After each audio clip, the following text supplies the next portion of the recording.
Aura.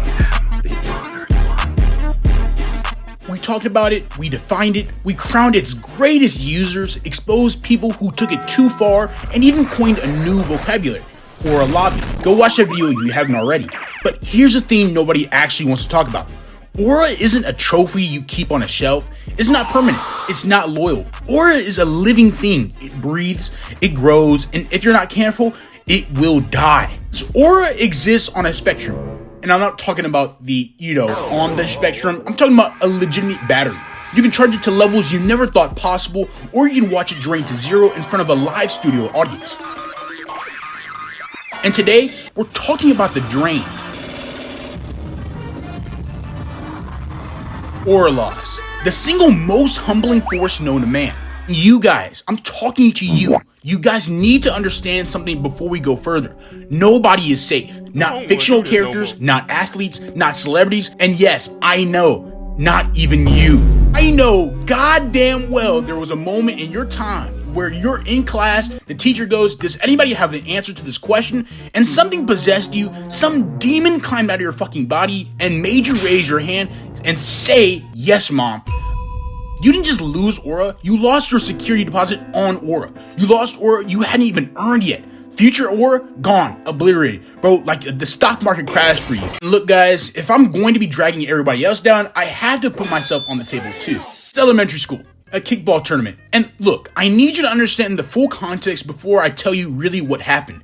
I had just come out of class that day, the class. The one they pulled all the boys into separately and suddenly you know things you can't unknow. I was changed man at 9 years old. And with this new information came a new awareness of the opposite sex. Specifically, the finest Latina girl imaginable in the entire school. When I tell you I was determined to get her attention, I was determined to get her attention. Now, I was actually good at kickball, genuinely. This wasn't a situation where I was overestimating myself. I actually had real ability. But on this particular day, my crush actually showed up to the tournament with her friends. Just materialized out of nowhere on the sideline, like God himself placed her there specifically to ruin my life. Coach went on to give one specific instruction before the whole thing even started. One fucking instruction, bro. He said, when you kick the ball, do not kick it with your toes. Do not. And listen to a goddamn thing that teacher fucking said to me, man. Holy shit.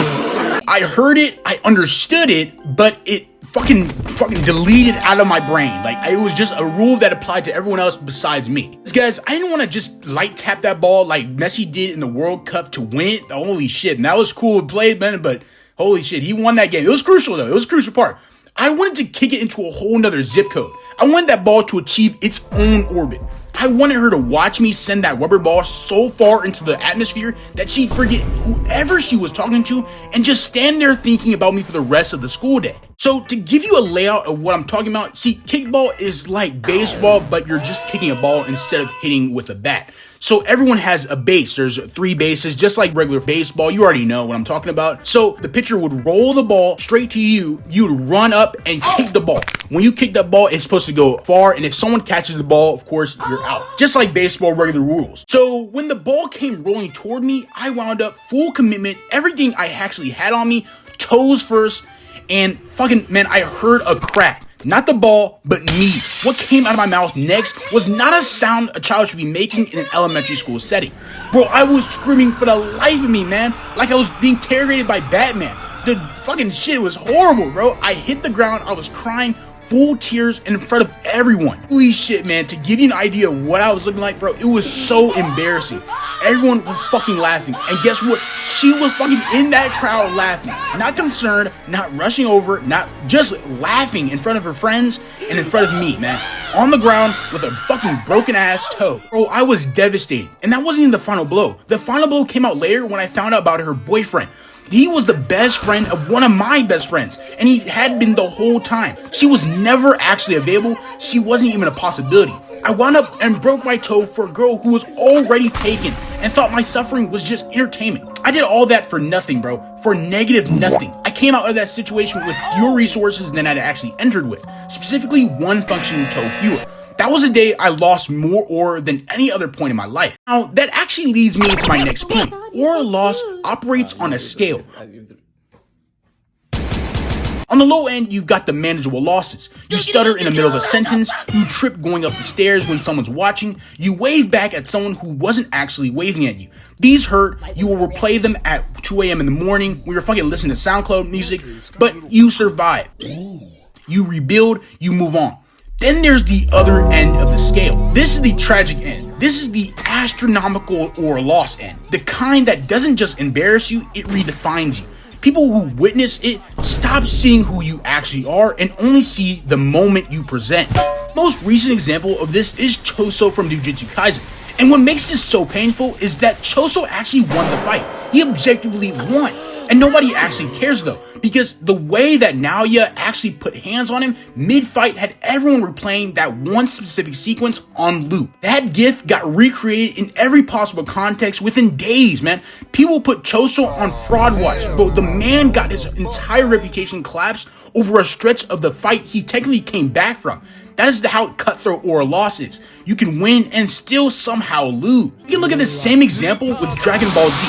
Dragon Ball Z actually perfected this torture. Yamcha has been dead for decades, and his aura never came back. You know what I mean? You've seen the pose. The pose has been posted so many times it could be a dead internet meme at this point. Most people know that pose more than they know Yamcha as a character. His entire identity is just one big L. He shares a cast with frauds who get humiliated constantly. And somehow he's still the one people clown on the hardest. A man who has done legitimate things in that show, irrelevant. The creator is his whole personality now. Take a look at the sports. You can look back at the Paris Olympics back in 2024. The Haiti hurler at the Olympics, bro. I need you to feel the full scope of this. This man was ready instanced at the starting line, gloating, pointing at the clock, telling people to watch what was about to happen. Absolute conviction. 80 million people were watching him do everything possible to win this shit.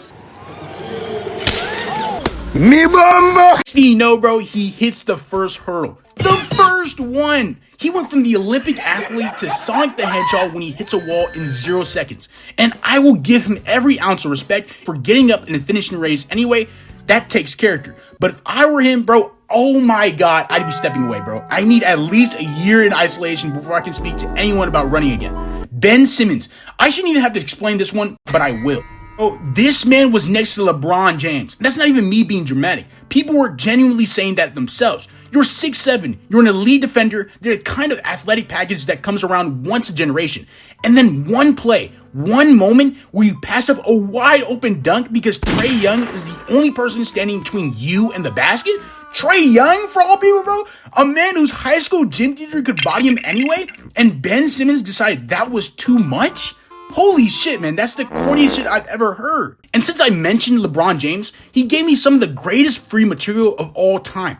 On stage, microphone in hand, he just said not 1, not 2, not 3, not 4, not 5, not 6 for a team that won 1 in Miami. LeBron, with that speech, promised things to the city of Cleveland that he would not deliver for years. And he straight dipped. The internet has not even let him forget that moment, bro. Even right now, man, there are people who discount his legacy specifically because of that one fucking speech. That's the longevity of a real war loss. Travels through fucking time with that shit. Now, the next one is actually quite intriguing because this actually happened recently. Cenat was getting absolutely fried across every platform for his self-improvement. Shut your fucking mouth! The reading, the discipline post, the trying to be better for himself content, where I need to be honest with you. I get it. Kai's been performative before. There's a history of there. And skepticism is earned. I understand why people aren't fully buying it immediately. But over 50% of adults in America read below a 6th grade level, bro.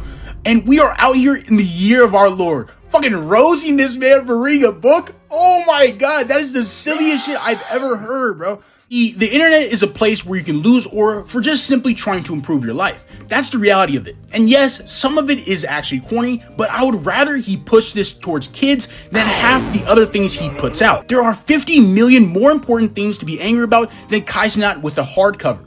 But that's the cruelty of aura loss. It doesn't really care about the context. It doesn't care about the intent. It just takes. Stand back and peep the light show. Green Lantern's got this.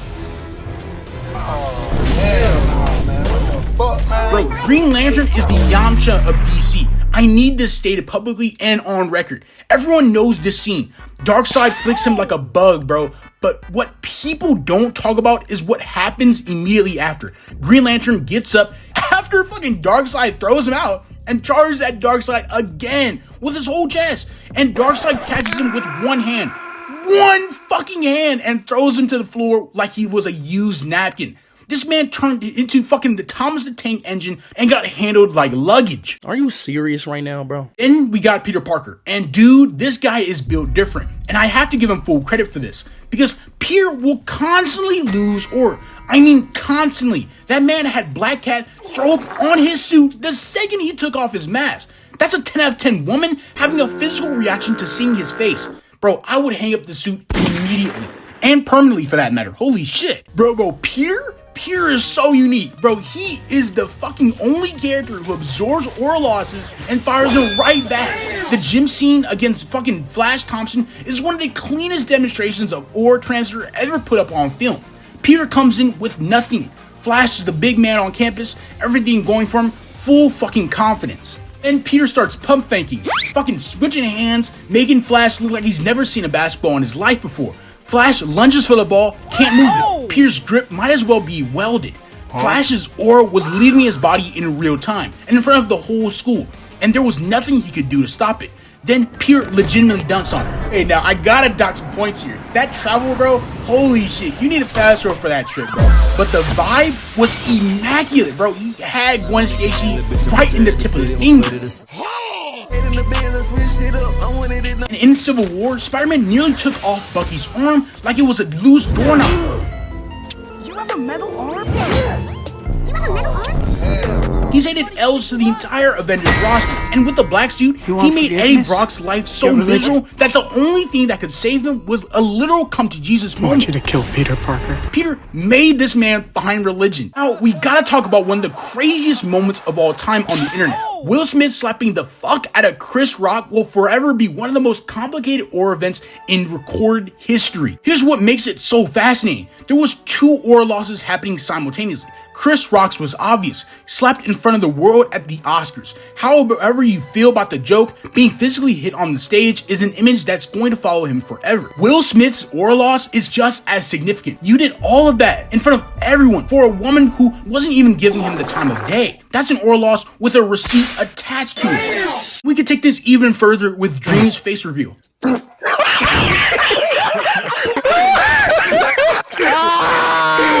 I think we all know what happened in that event. The internet reacted like they had been personally deceived by physics. People were emotional about what they saw. And this brings me to something important. If you're a huge content creator with an established anonymous persona and you did a face reveal, you are accepting a calculated risk. The gap between you and what you people imagine will always produce something. I want to do a face reveal soon, and I'm going to see the same ass fucking comments that will say not everything needs to be revealed. But you got to shut up and own it, man. You got to own that face reveal. Now, we're actually going to switch gears for a second and go back to anime. Sasuke Uchiha from Naruto lives on both ends of the spectrum simultaneously. He's one of the greatest aura farmers in anime history. There's no denying that. And one of the most consistent aura losers as well. The law of the equivalent exchange, you can't have that much cool without something balancing it out. Fucking literal episode 3 of the anime, the accidental kiss between him and Naruto when Sakura and all the girls were looking, lost no girls somehow, bro. He should have been cooked by everyone in that building. He needed to be nerfed out of that. The universe was just too kind for him. Then Orochimaru puts a curse mark on him. He has Kakashi's attention. Everything is setting up for a major moment against Gaara. And Naruto has to save him. Gaara fight showed Sasuke the gap between his power and Naruto's in a way that he couldn't even talk himself out of. And when he tries to fight Naruto at the hospital, Kakashi stops it before it even starts. And Sasuke jumps off the roof to see what damage Naruto did to the water tower. The back of the tower was fucking gone. Naruto did that while holding back. It wasn't even close. Don't get me started on how Killer Bee handled him in Shippuden. Bro, that entire exchange is preserved in anime history as a fucking warning for him. Pixar has been teaching children about aura loss since 1995 and nobody gives them credit for it. Buzz Lightyear walked into Andy's room as the most confident being on Earth, and you couldn't even fault him for it. The fit was clean, the laser worked, the wings deployed, Woody had a pull string and some boots. Buzz was on a different level entirely. Then Pixar had to humble him. Buzz sees a commercial for himself, selling him as a toy. And in 30 seconds, legitimately just 30 seconds, Buzz Lightyear's entire identity collapses. He wasn't a space ranger. He wasn't protecting the universe. He was just a product, a piece of plastic with a price tag. He tries to recover, puts on his wings, launches himself toward the window like he's about to soar, falls directly onto the floor and breaks his arm. But that's Pixar for you. And lastly, we have Lightning McQueen, the fucking GOAT, unquestioned. For years, nobody could touch this guy. He was the fastest, the most celebrated, and the one they all measured themselves against. And then Jackson Storm arrived. Storm was better in every single statistical category imaginable. He was younger, faster, stronger, built on newer technology, and he even admitted it himself. Storm pulls up alongside McQueen mid-race, looks over at him and says, You had a good run. oh my god, and he fucking speeds up after this shit. If someone said that to me, I'm not even responsible for what happens next. Holy shit, they gonna have to hold me back, man, for real. They gonna have to hold me back. Queen refuses to accept it though. He pushes everything he has left. His tires start shaking apart, his body is begging him to stop, and he drives to his limit and crashes out. Tires gone, car flipped, unconscious on the track in front of everyone. After years of being the best, he is just crashed out and gone, destroyed. That is really the gut punch of watching your era end, of watching someone better arrive and knowing you can feel it in your body, but your pride won't let you stop. Here's the thing though, that crash, that specific aura loss became the poster image for Cars 3, and it is one of the hardest movie posters ever made. The image of McQueen losing, the wreckage, the smoke, it radiates something. It looks like a painting. It looks like consequence, which is exactly what real aura is. The understanding that what you do matters enough to cost you something. Lightning McQueen lost his org so completely that the image of the loss became the iconic. He actually gained aura from that image. That's the deepest thing this concept can teach you.